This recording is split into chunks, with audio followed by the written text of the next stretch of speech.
This is the pawn. The pawn's move is very simple.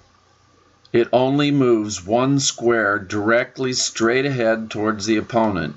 That's the only direction it can move in, and that's the only way it can move. It moves only one, whoop, straight to the square in front of it. Now, some of you are probably familiar and are going crazy right now because we didn't say that if a pawn has not moved before, in other words, if this is the first move for this pawn, which we will know because it will still be on this rank where all the pawns begin, then the pawn can move up 2, or instead it could move up 1, whichever one you decide. But the only time a pawn has the option of moving ahead 2 is when it has not yet moved. By the way, if 2 pawns are on the same file with no square between them, right up against each other, neither pawn can capture. Not allowed. The pawn can never move like this either. That's not allowed. However, that is the way that a pawn captures. So this pawn has the option of moving forward or capturing. If it were white's turn, this pawn can only capture. It can't go forward. This pawn cannot move here, but it could move forward, or it could capture. Now, there is a rule called en passant, which has to do with a pawn passing another pawn's capturing square. This is how it works. Your pawn would be just barely in your opponent's half of the board. Your opponent has a pawn in the adjacent file. That means the file right beside the file that your pawn is in. Here the white pawn is in the D file. The black pawn is in the file right beside it, E. This white pawn could capture to this square. He could also capture to that one. If this pawn moves up 2, he's jumped over white's capturing square.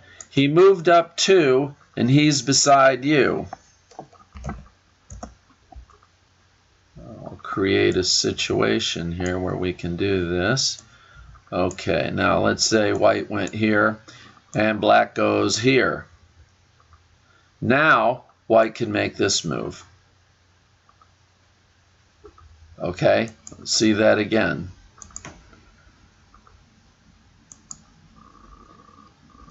Black moves his pawn up. White captures it en passant, just as he would have been able to do if the pawn had moved up only 1. However, there is a difference. If black moves his pawn only 1, then if white does not capture it on the next move, he may still have the option of capturing this pawn as long as it's his move and these 2 pawns are in this position. However, if the pawn makes its double move, jumping over my capturing square, this is my only opportunity on my next move to capture it en passant. If I don't do so, I have lost the option of making that en passant capture. Now, what happens when your pawn gets to the other side of the board? What happens is you promote it. This is an obligation. That means you have to do it. It's not an option. An option is where you do it if you want to. Here, white would normally promote to a queen because the queen is the most powerful piece in most positions. However, it doesn't have to be. I could turn it into a rook, or I could turn it into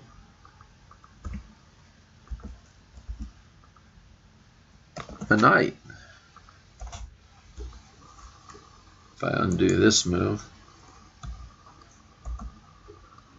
Or I could make it a bishop. I can make it anything except another pawn or a king. So it can be a queen, a rook, a knight, or a bishop.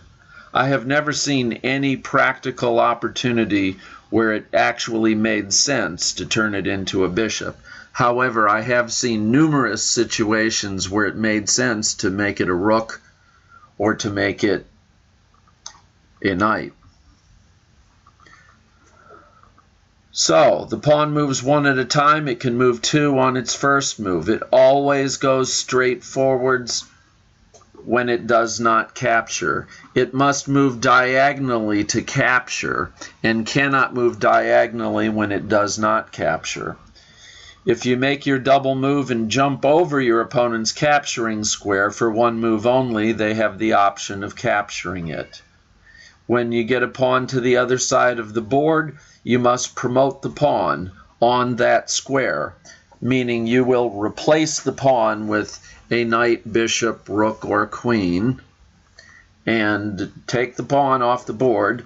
Doesn't matter where it goes, and your piece that you promoted it to must go on the square the pawn reached. It takes on the powers of that piece immediately, but that does end that player's move.